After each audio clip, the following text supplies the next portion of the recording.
Welcome to our video on Economic Standard HS.E1.4, comparing the costs and benefits of different types of investments. In this lesson, we'll explore various investment options, including stocks, bonds, mutual funds, and real estate. Understanding the advantages and disadvantages of each will help you make more informed financial decisions. Stocks are shares of ownership in a company. When you buy stock, you're essentially buying a small piece of that company. Stocks offer high potential rewards, as their value can increase significantly if the company performs well. However, stocks are also the most volatile investment. Prices can rise and fall quickly, and there's a risk of losing your entire investment if the company performs poorly. Let's consider someone who invests in a popular tech company. While the stock price might soar during times of innovation, it can also drop during economic downturns or market corrections.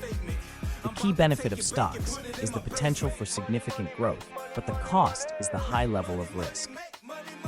Stocks are best suited for individuals with a high risk tolerance. Bonds are essentially loans that you give to a government or corporation in exchange for regular interest payments. Bonds are more stable than stocks and provide steady income, making them less risky. However, their returns are generally lower than stocks, meaning they're more suited to conservative investors who prioritize stability. For example, U.S. Treasury bonds offer a guaranteed return over a set period, but the return is lower compared to what you might earn from a successful stock investment.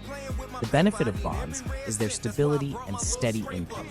The downside is that they typically don't offer the same high returns as stocks. Mutual funds allow you to pool your money with other investors to buy a variety of assets, such as stocks, bonds, or other securities.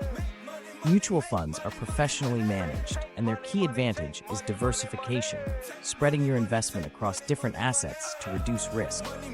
However, mutual funds often come with management fees, which can eat into your profits.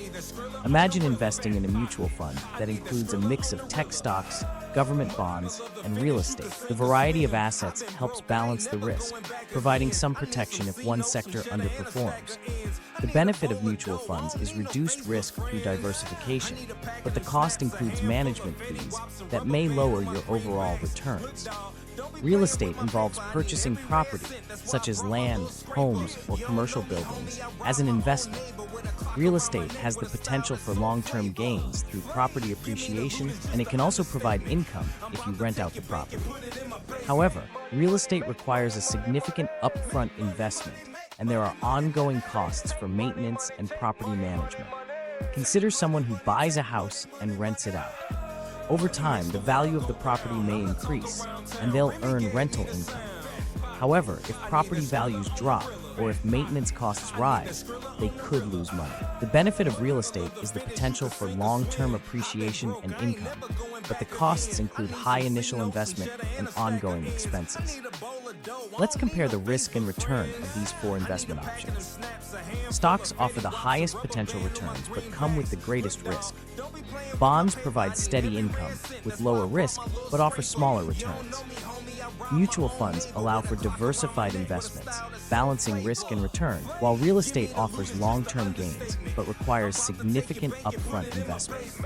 The right investment for you depends on your financial goals, risk tolerance, and investment time horizon.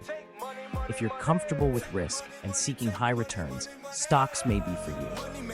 If stability is more important, bonds or mutual funds might be a better fit.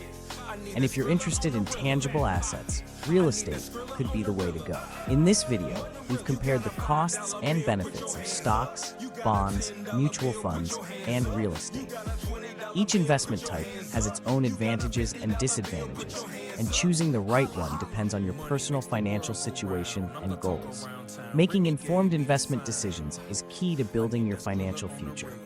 Take the time to evaluate your options and remember that diversification can help you manage risk. What's your next investment choice?